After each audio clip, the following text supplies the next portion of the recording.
んばんは。 K-POP アウトニュースロボプルです。さて、今日はちょっと深い話シリーズの大トリ RM 編ですが、ご想像の通りあまりにもたくさんの語りがあり、2回に分けてまとめることにしました。まず本日の前編はドラマ編と題して、太い筋の通ったたくましさの裏で繰り広げられてきた悩み、苦しみ、喜びの人生ドラマをまとめてみました。次回の後編はそんな人生のドラマを通して悟りを開いたからこそ出る深い言葉をまとめて、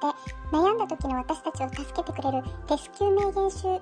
お送りします。では早速前編のドラマ編行ってみましょう。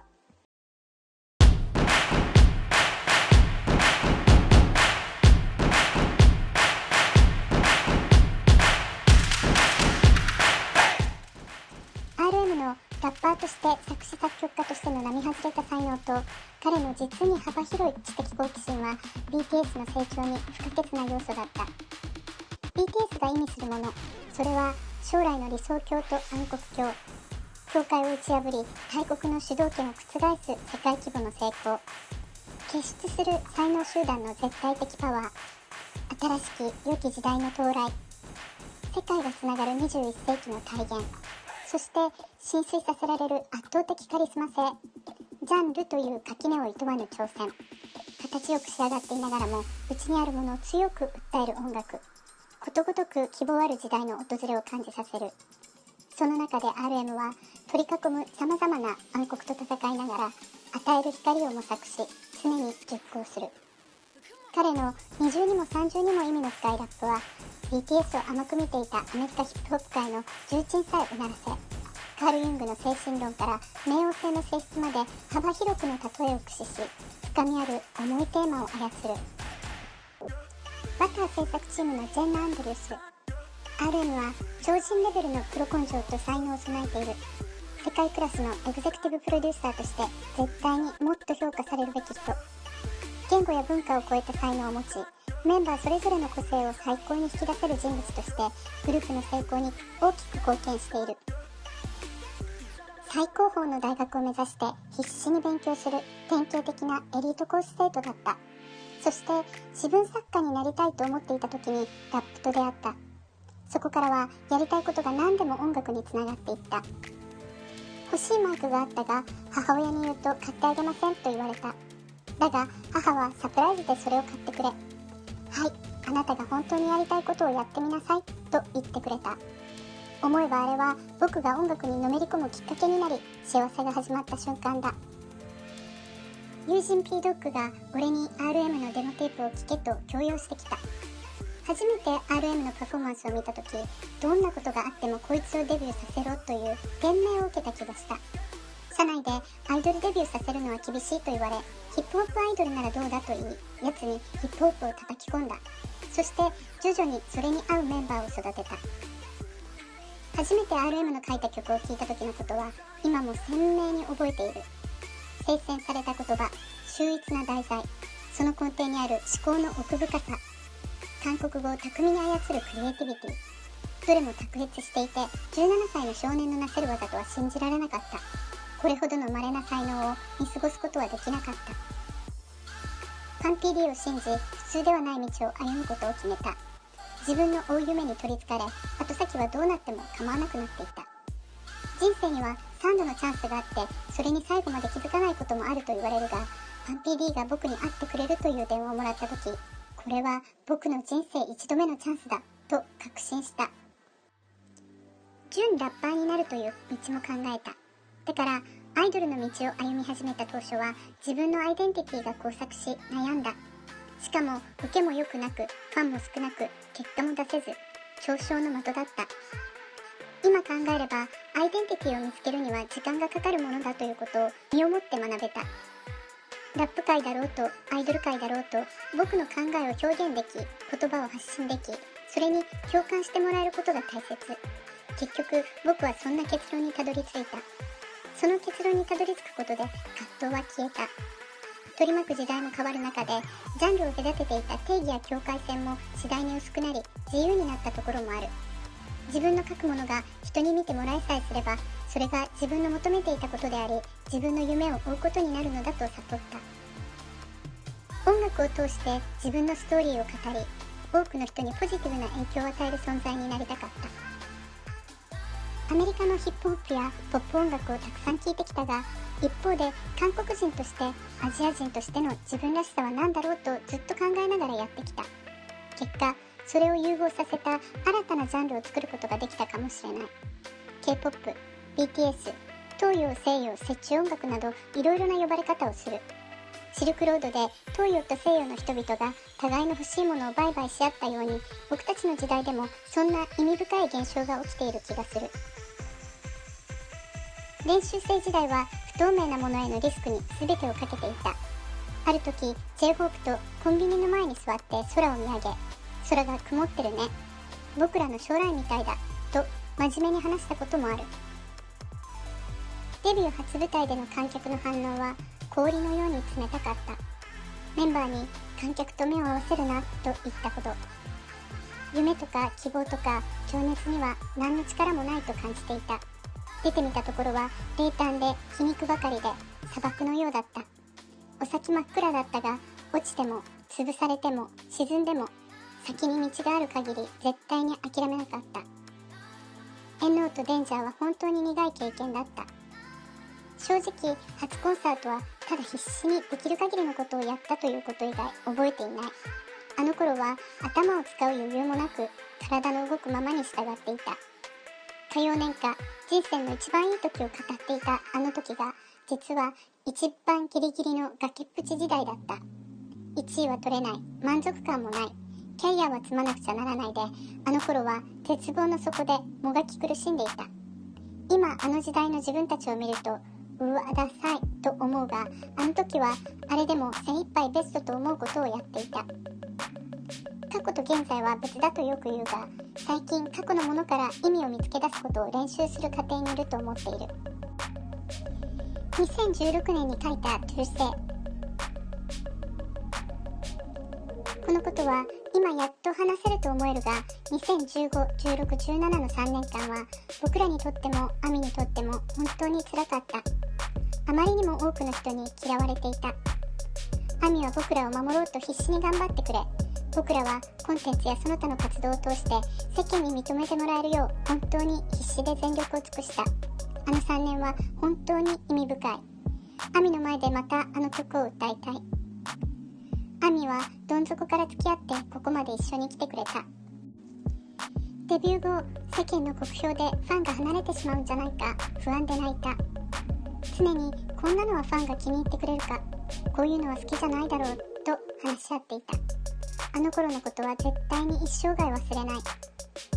デビュー後一番嬉しかったのは、ランの頃から誰も聞いてくれなかったらどうしようという不安が消えたこと。最大の悩みが消えた。2016年に北京に行ったが、初めて僕を理由に公演をキャンセルしなくてはならなかった。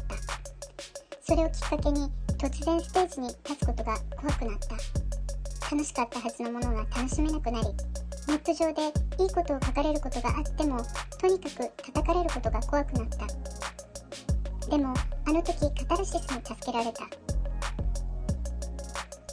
結局僕は世の中の恐怖から自分を救うために音楽をやっているのかもしれない。音楽で自分の答えを探していると幸せだし、聴いてくれる人が僕らの音楽で何か払拭してくれると嬉しい。ステージに上がるとき恐怖に陥る。上がった後でうまくいかなければ叩かれるというプレッシャーが襲う。ここまで頂点に上り詰めることは望んでいなかった。プレッシャーにビクビクせず自分らしくしなければ。葛藤や見えないものや不安に打ち勝って乗り切りながら進む。それが僕らの仕事。やるしかない。いろんな種類の不安がある。自分は完璧でもなければ道徳人でもないし、ここまでの影響力に値する人間ではないのに、こんなことを知っていていいのかという不安。今の場所から落ちたらどうしようという不安。気が狂ったらどうしようという不安。着る服から写真の背景に写るものやインタビューの対応や歌詞の細部まで、そして私生活の言動まで、全てに世界中から注目され調べ上げられる不安。自己ケアがきちんとできているのかという不安。金銭面、知名度、仕事意識以外で自分は何を持っているのかという不安。自分の人生を精一杯満足に送れているのかという不安。東京はこれまでの曲の中で唯一思った通りに自分の思いや人となりを正確に描写できた曲で一番好きな曲。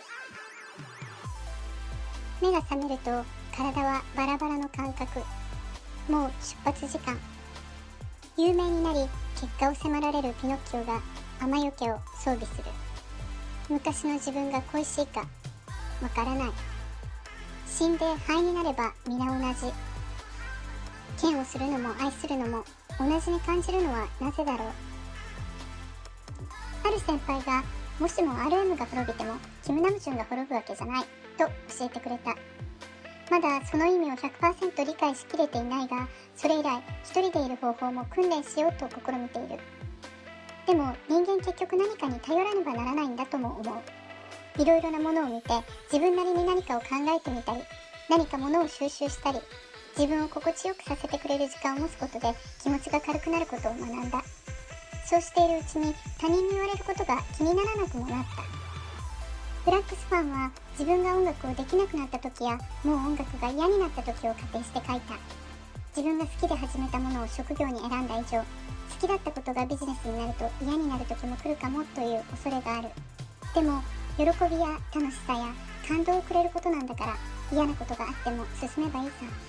毎日がその思考の繰り返し。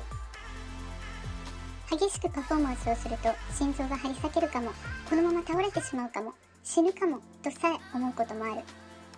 こんな激しいパフォーマンスを続けていたら寿命は縮むかもしれないが、本当に命を削る覚悟でやってきた。正直言って血汗涙が僕らのピークだと思っていた。デビュー時、誰が誰だかがカメラマンにわかるよう名前のゼッケンをつけ、いつか名前を覚えてくれる日が来たらいいなと思っていた。今は僕らの名前を覚えてもらえ嬉しいが、リハーサル時は動線を確認しやすいので今もゼッケンをつける。コロナ禍でコンサートが続々と追加キャンセルになり、あまりにも自分に苛立ち、うちで号泣した。こんなにも長い間コンサートができないと、これまで自分たちがコツコツと組み立ててきたものが崩れて消えたような気がした。オンライン活動をしていると、ちゃんと講演もせずお金をもらっていいのだろうかと思う。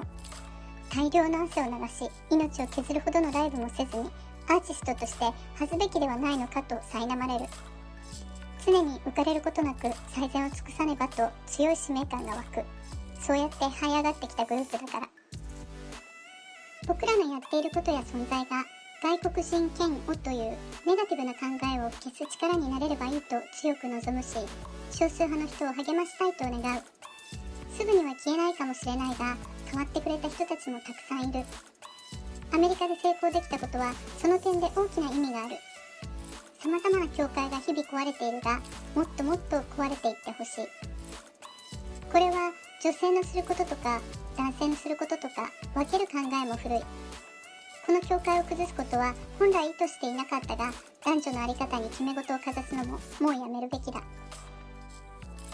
観客が4人しかいなかった時代、50人だった時代、小さな会場の時代と段階を経てここまで来た。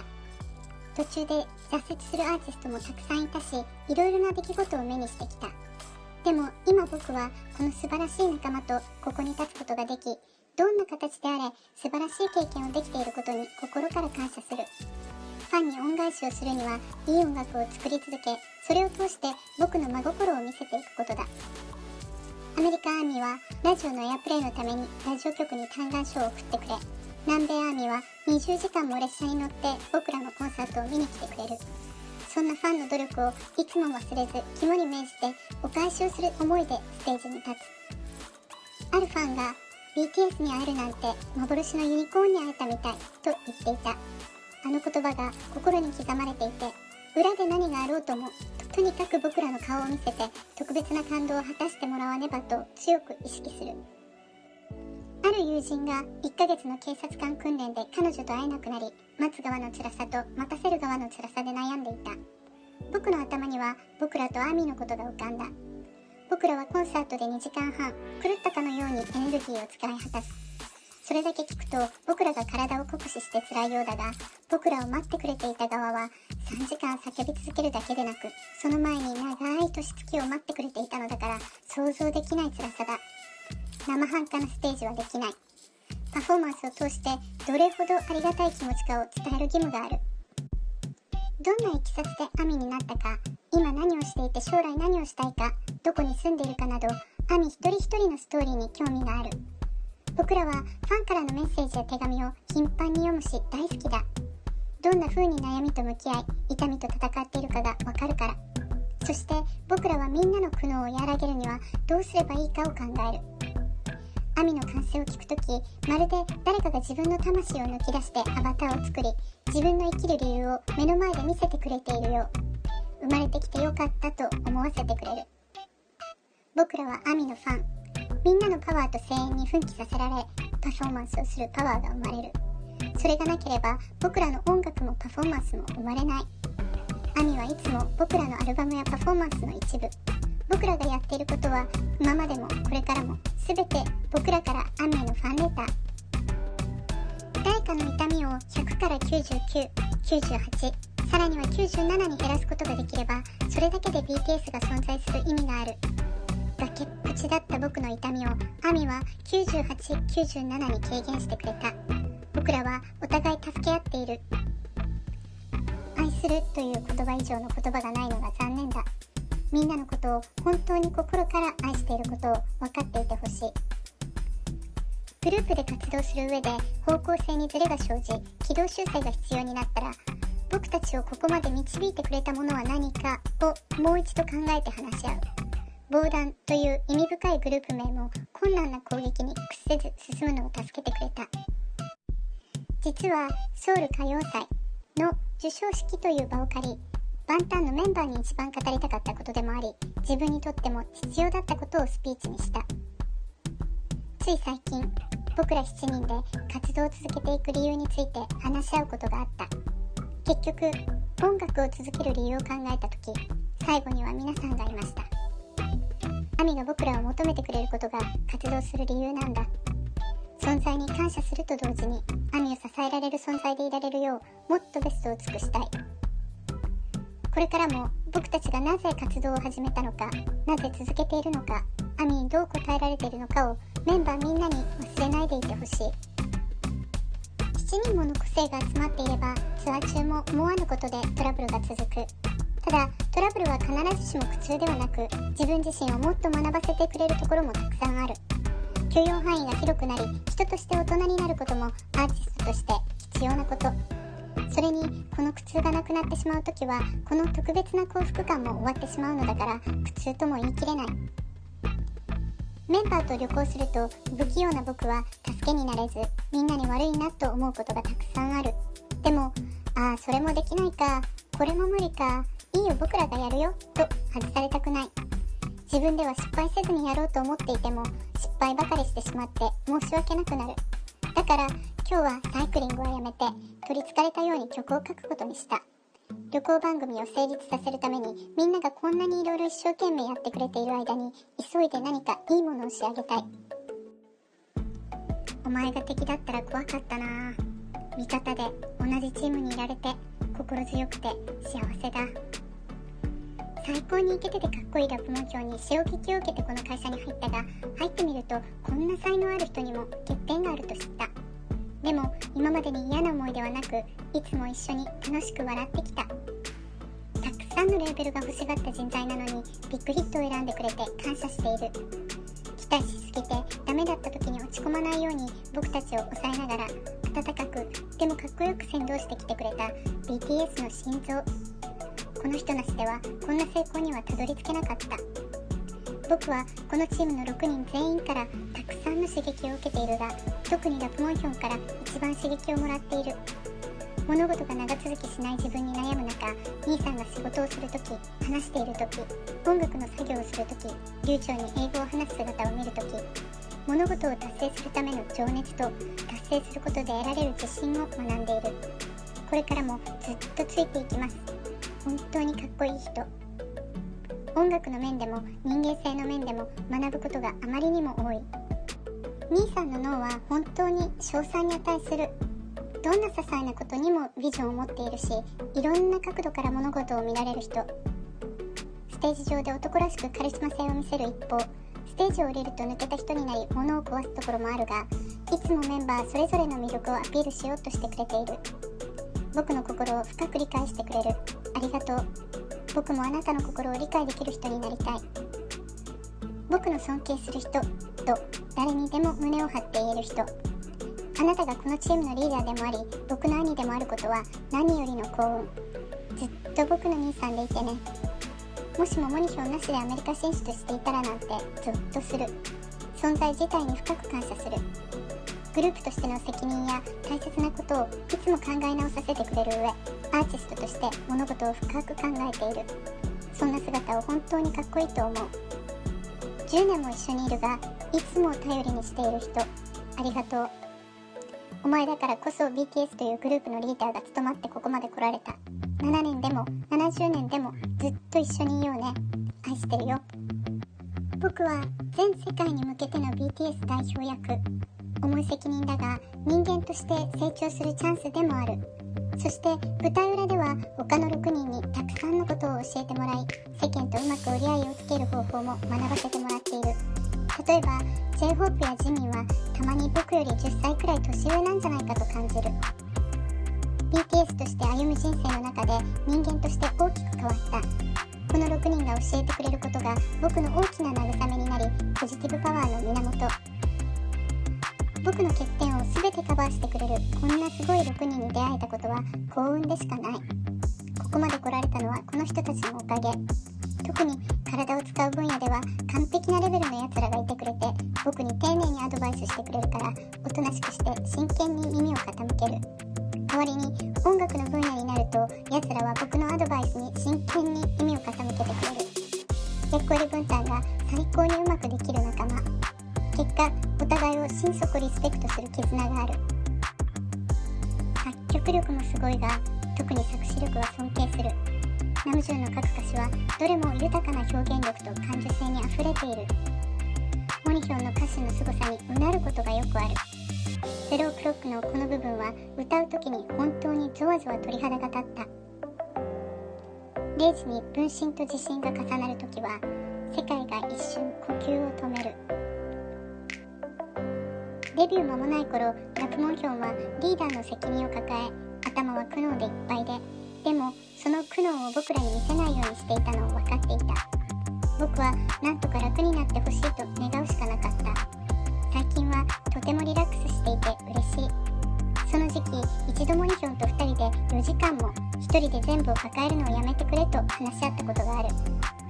僕は1人よりチームの方が絶対いいと信じている。チームでいればそれぞれが違う頭でそれぞれに違うことをやりたがって大変だが、僕はそれぞれが少しずつ受け入れ譲ればチームで作り出すものの方がずっといいものになることを知っている。人生がより意味深くもなる。ナムジュンは真のリーダー。ビルボードで活躍したりなんて成功もこのリーダーじゃなかったらありえなかった。絶対にありえなかった。真面目に絶対不可能。最高のリーダーだってことに異論のある人なんて誰もいないよ。リーダーになったって何の得もない。やることは増えるし責任は増大する。そんなことを8年もやってるなんて感動もの。ラプモンヒョンがリーダーをやる場所が存在する限り僕はそこにいたい。一生僕の人生のリーダーでいてほしい。こんな嬉しい言葉は一生忘れないよ。BTS が音楽を制作する際、まず会社と僕たちで話をする。どんな感情でどんなストーリーを語りたいか、最近考えていることなどのインタビューをし、 BTS が表現したいこととファンが聞きたいこととのバランスを見つけるわけだが、それは常に悩み。リリースするアルバムや曲が僕たちなりの最善を尽くし出す答え。コロナ後のニューノーマルを迎えて、今どんな価値について語るべきなのかについて責任が大きい。一番の関心はこれからの未来。 BTS としてどんな価値を語り追求すれば意味のあるものを残すことができるのかを考える。人々の心に長く残ることをしたい。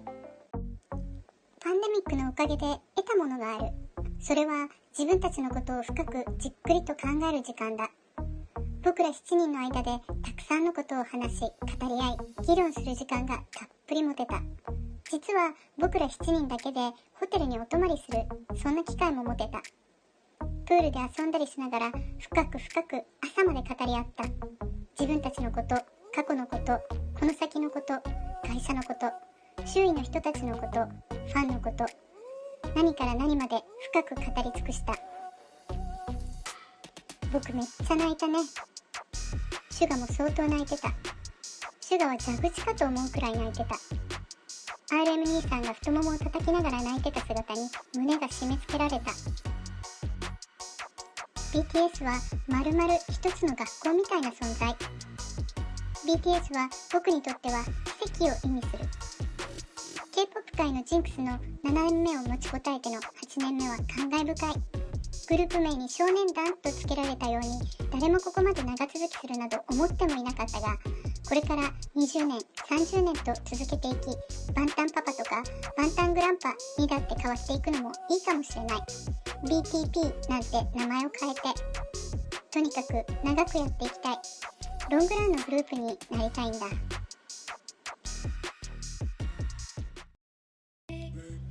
いかがでしたか？ドラマがいっぱいで感動しますね。